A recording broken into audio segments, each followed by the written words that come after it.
You are using your eyes right now. Light is entering them, hitting the back of the retina, triggering a cascade of electrochemical signals that travel to your visual cortex and produce what you experience as seeing. The words on this screen, the room around you, the world. It feels seamless. It feels like a window. The eye is one of the most celebrated structures in all of biology. The example that gets invoked whenever someone wants to argue that nature produces things of extraordinary precision and elegance. You have been told your eyes are marvels. You have believed it. You have no reason not to. They work. They work well enough that for most of human history, nobody questioned whether they might be working in spite of their design rather than because of it. But here is the fact that any engineer looking at the vertebrate eye for the first time would notice immediately. The fact that is obvious from the anatomy once you know to look for it. The fact that embarrassed natural philosophers when they first understood it, and that evolutionary biologists now use as a textbook example of something specific and important. Your eye is built backwards. The photoreceptors, the cells that actually detect light, are pointing the wrong way. They face away from the incoming light toward the back of the eye, wired into a neural layer that sits between them and the light source. The wiring runs across the surface of the retina toward the center, where it bundles together and punches through the retinal layer to exit the eye as the optic nerve. And the place where it punches through has no photoreceptors at all. There is a hole in your visual field right now. You have a blind spot in each eye, a region of genuine non-vision, because the exit point for your optic nerve has no light-detecting cells. You cannot see anything that falls on that spot. You have been walking around your entire life with a blind spot you do not experience because your brain fills it in without asking your permission, constructing a seamless visual field out of incomplete data and presenting it to you as though it were a perfect picture of the world. Here is the question. If the eye is a marvel of biological engineering, why is it built in a way that any engineer would identify as backwards? And why does it require the brain to patch a hole it should not have? And when you follow that question all the way to its honest answer, you arrive not at a flaw in biology, but at something more interesting. A lesson about the difference between optimal design and good enough design. About the difference between what evolution can build and what an engineer could build. And about what it means that your entire experience of the visual world is partly a construction rather than a recording. Do not look away, not that you could with eyes like these. Let me build the case for the eye's excellence first, because it is genuinely excellent, and understanding what it does well makes understanding what it does strangely more striking. The human eye can detect a single photon under ideal conditions. It adapts to a luminance range of approximately 10 orders of magnitude, from starlight to bright sunlight, an intensity ratio of 10 billion to 1. It has a central region, the fovea, packed with cone photoreceptors at a density that gives a spatial resolution in good light of better than 1 arc minute, enough to distinguish 2 points separated by less than a millimeter at arm's length. The optical system, the cornea and lens working together, focuses an image on the retina with a precision that requires both transparent tissue maintained by active biological processes and a dynamic focusing mechanism that adjusts continuously. This is genuinely impressive. The eye is a remarkable instrument, and it is built with its wiring on the wrong side. If you want to understand how the universe actually works, not just how it looks, but how it works, hit that subscribe button. Let's find things out together. Let me tell you something about what the retina actually looks like in cross-section, because the backwards architecture is not a subtle thing. It is anatomically dramatic once you understand what you are looking at. The retina is a layered structure approximately 0.5 millimeters thick. If you trace the path of a photon entering the eye from the outside, it first passes through the vitreous humor, the clear gel filling the eyeball. Then it enters the retina from the inner surface, the surface facing the center of the eye. And before it reaches a photoreceptor, it must pass through several layers of cells and their processes. The ganglion cells, which are the output neurons whose axons form the optic nerve, the inner plexiform layer, the bipolar cells, the outer plexiform layer, and finally at the back, the photoreceptors themselves, the rods and cones, whose light-sensitive outer segments are pointed toward the back of the eye, toward the retinal pigment epithelium and the choroid, away from the incoming light. The photons travel through the neural processing circuitry before they reach the detectors. The wiring is in front of the sensors. Here's the analogy I want you to carry. Imagine a camera designed so that the film, or the digital sensor, faces backward, away from the lens, and all the circuitry and wiring is arranged in a layer between the lens and the sensor, so that incoming light has to thread through the electronics before hitting the photosensitive surface. Any camera engineer would look at this and say the design is inverted. The obvious arrangement is sensor facing the lens, wiring behind. The inverted arrangement introduces unnecessary obstacles to the light path and creates a constraint. The wiring has to exit somewhere. That produces the functional compromise of the blind spot. The squid eye does it the right way. The cephalopod eye, which evolved independently from the vertebrate eye, converging on a similar structure through a completely separate evolutionary pathway, has the photoreceptors facing the incoming light, the wiring behind them, and no blind spot. It is the camera engineer's preferred design. It is what you would build if you were designing from scratch with optimal function as the goal. Vertebrates got the other version. And the reason they got the other version is one of the most instructive stories in all of evolutionary biology. Do you see what happens? The backwards vertebrate eye is not a mystery or a malfunction. It is a historical artifact. The retina develops embryologically as an outgrowth of the brain. The tissue that becomes the retina starts as part of the neural tube, the embryonic precursor to the brain and spinal cord, and evaginates outward to form the optic cup. When this tissue differentiates into photoreceptors, the cells that develop photosensitive outer segments are the ones that were originally facing the interior of the neural tube, the inside surface. And the inside surface of the neural tube, when it is inverted into an eye cup, ends up facing away from the incoming light. The photoreceptors face the wrong way because they are derived from cells that originally faced the inside of a tube, and inverting that tube to form an eye cup puts the formerly interior-facing surface at the back. The architecture is a consequence of the developmental origin. Evolution did not design the eye from scratch. It modified pre-existing neural tissue, and the pre-existing organization constrained what was possible. Stay with me because this is where the story moves from anatomy into something deeper. The blind spot is not a design choice. It is a constraint imposed by the backwards architecture.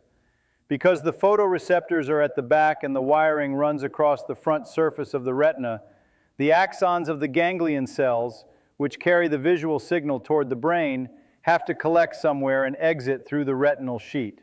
The exit point is the optic disc. At the optic disc, there are no photoreceptors. There can be no photoreceptors. The space is occupied by the exiting axons.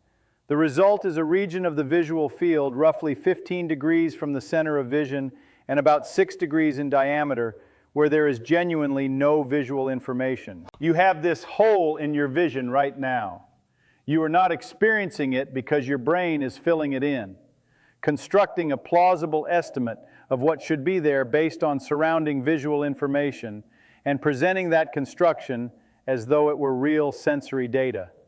The brain does not present the blind spot as a black region or a gray region or a region of any visible absence.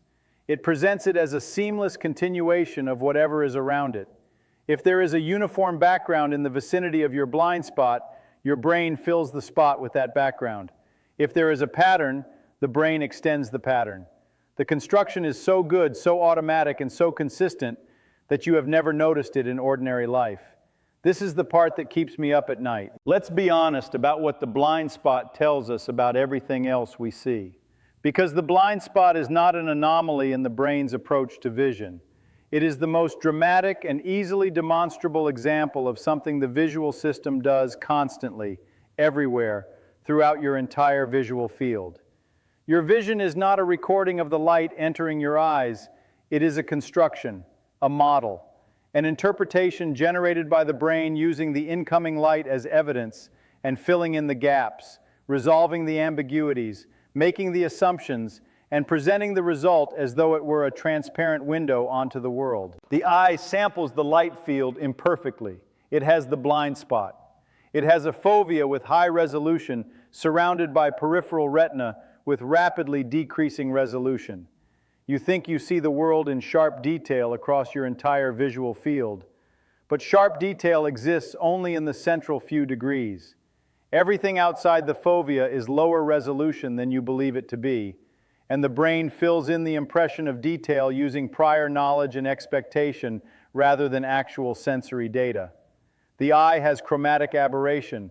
Different wavelengths of light focus at slightly different distances, which the optical system does not fully correct. The image on the retina is two-dimensional, but you experience a three-dimensional world because the brain constructs the third dimension from binocular disparity and motion parallax and perspective cues and prior knowledge about how objects look at different distances. Everything three-dimensional you have ever seen was built by your brain. The raw retinal image is flat. The world you experience is a model generated by neural computation, constrained by sensory input but not identical to it. Here is the disturbing implication stated plainly. You have never seen the world. You have seen your brain's best model of the world, generated from imperfect and incomplete sensory data, with gaps filled by assumption and prior knowledge, presented to consciousness as though it were unmediated perception.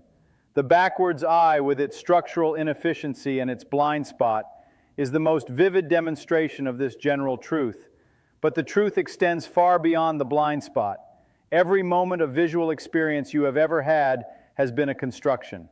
Every face you have recognized, every scene you have perceived, every object you have reached for, all of it has been a brain-generated interpretation of ambiguous sensory signals, not a direct recording of physical reality. You are not watching the world. You are watching a movie about the world that your brain produces in real time, using the world as source material.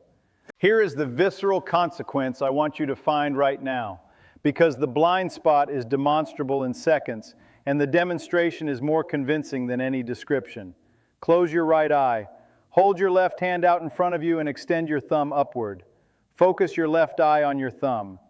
Now, keeping your left eye fixed on the thumb, slowly move your right hand in from the right side of your visual field, at roughly the same distance from your face as the thumb, with the index finger pointing upward. At some point, somewhere between 15 and 20 degrees to the right of where you are looking, your right index finger will disappear. Not fade, not blur, disappear.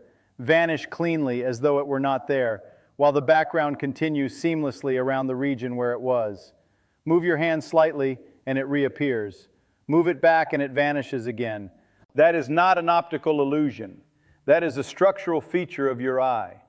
That is the optic disc, the exit point of your optic nerve, and the total absence of visual information from that region. The thing that disappeared is not being seen. The background that appears in its place is being constructed by your brain. You are watching your brain decide what should be there and render it in real time over the top of the nothing your eye is actually reporting. You have been doing this every waking moment of your life without knowing it. The construction is so good you never noticed. Now let me bring this somewhere it deserves to arrive, because the backwards eye and the blind spot and the constructed visual world are not arguments for despair about the reliability of perception. They are arguments for a more sophisticated and ultimately more accurate understanding of what perception is and what it is for. The eye did not evolve to record the world accurately. It evolved to provide the brain with enough information to survive and reproduce in the ancestral environment. Accuracy was never the goal. Utility was the goal. And utility does not require a perfect recording device. It requires a device good enough to detect relevant features, predators, food, mates, obstacles, with sufficient speed and reliability that the organism can act on them. The backwards architecture, the blind spot, the low peripheral resolution, the chromatic aberration, none of these compromise survival sufficiently to drive selection toward a fundamentally different design. They were good enough, and good enough in evolution is as far as selection reliably goes. The brain's construction of visual experience is not a bug that compensates for a flawed eye. It is the system. The eye and the brain are a unit, a visual system, and the division of labor between them was shaped by what worked over hundreds of millions of years of vertebrate evolution, not by what an engineer would specify from first principles. The brain fills the blind spot because filling it is metabolically cheap and behaviorally adequate. The alternative, an eye with no blind spot, with the photoreceptors facing the right way, would have required a completely different developmental pathway, which was not available given the constraints of vertebrate neural development. Evolution is not an engineer, it is a tinkerer. It works with what is available, modifies what exists, and produces solutions that work well enough in the context they evolve in. The backwards eye is what you get when a tinkerer is given neural tube tissue and told by the blind pressure of selection to make something that detects light. It works. It works remarkably well, but it carries the fingerprints of its history, the constraints of its developmental origin, the compromises of its evolutionary path in its architecture. The design is not optimal, it is historical. And the brain that compensates for its imperfections is also historical. It did not develop its construction algorithms because the eye was backwards. It developed them because constructing a model of the world from imperfect sensory data is, for any biological visual system, the task that needs to be done. The eye provides inputs. The brain builds a world. That is how vertebrate vision has always worked, backwards photoreceptors and all. The marvel is not the eye in isolation. The marvel is the eye-brain system, producing a functional and remarkably accurate model of the visual world from hardware that an engineer would redesign from scratch, through computational strategies that took hundreds of millions of years to develop, so efficiently that the whole operation runs in real time without effort, and produces something so good that for most of human history it was mistaken for direct perception of reality. You are not seeing the world. You are seeing what a brain-built model of the world looks like, constructed by the most sophisticated visual processing system produced by 4 billion years of evolution, from images formed by a backwards optical instrument with a hole in it. And it is beautiful, and it is largely accurate, and it is not the world itself. The world itself is still out there, in all its unmapped complexity, waiting to be understood by instruments less limited than the ones evolution handed you.